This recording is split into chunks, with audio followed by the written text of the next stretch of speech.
Here, Scott is applying distance pressure.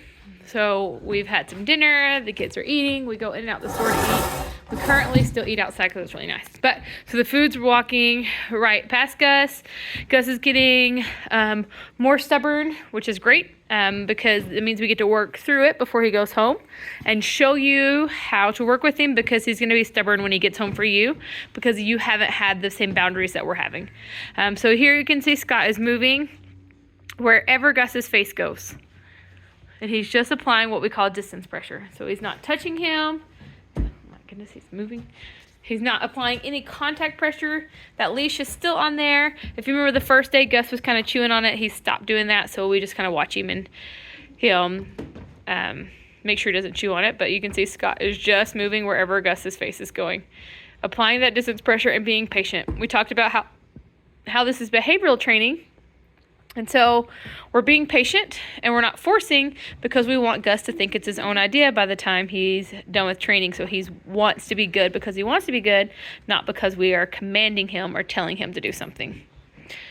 Did we already feed him dinner?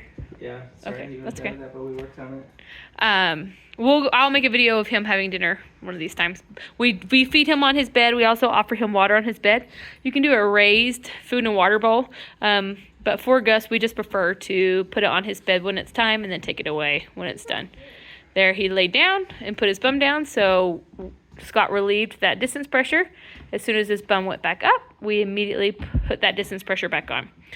Sometimes we will do distance pressure for 30, 40 times in a 10-minute time span, and that's totally fine because he's learning each time. Each time we're patient, each time we work through it, he's continually learning. And then sometimes he'll lay there for 2 hours napping, and it's totally fine, and the doorbell will ring and people will come and go, and he just sleeps right through it. So it really just depends on how tired he is and where he's at in his day. And there he goes. He went down again. So Scott relieved that pressure, and we're just going about our evening routine. Finishing up dinner, cleaning up, getting ready for bed, finishing up football, and he's just hanging out with us while we are all doing our activities. Oh, there he's up again, so Scott's going to go correct. Remember this, the quicker you can go and correct, it's all about timing and consistency.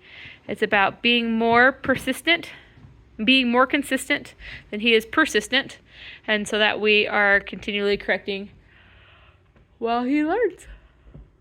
Which one should you get in? Are you going to get the white one? And Scott's just being patient. There we go, and Gus gave in. And so Scott moves on.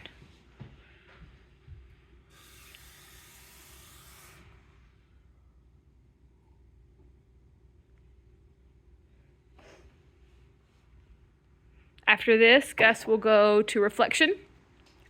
Reflection is a place where he can think about all of his training in a small space where there's no distractions.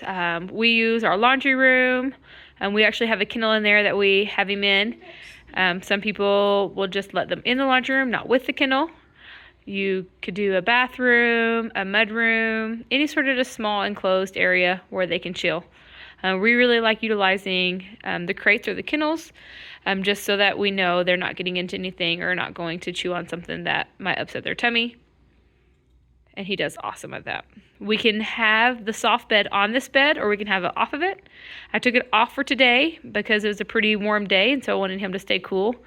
I had it on yesterday when he was first learning, so he could be comforted with that. Right now that soft bed is in his crate for his reflection space. You can move it back and forth if you wanted to, but the reflection space is just a space for him to chill and digest his thoughts. You can see he was laying so good, so Scott went over and loved on him and is scratching him all over. You can see him sprawling on his tummy a little bit so he can get some extra loves. That tongue poking out. We really want this to be an awesome place where he feels secure. So someday in the future, when he is doing everything you want him to do and he's behaving and he's earned all these privileges and he's able to walk around the home and someone he really doesn't like comes in, maybe they have a hat and a beard and it's super scary, he'll run and jump on his bed and know that's his safe space. Or there's fireworks going off and he's nervous, so he's going to go get on his bed so he knows it's a safe space. But in order for him to equate this bed with a safe space, he's actually got to spend all of his time on it so he can feel how good it is and have that love. Knowing that each time you praise the dog, he's going to be naughty. So right there, Scott knew that by loving on him, he was going to try to stand up and walk around. That's super common because it's like anytime you tell your dog, oh, good dog, and then they just go do something naughty, right? They think they have the privilege or the freedom to do whatever because they were released in their eyes. And so we want Gus to understand we can love on you and you're a good dog, but you don't have to go anywhere. Like, you can still keep being a good dog and keep making good choices.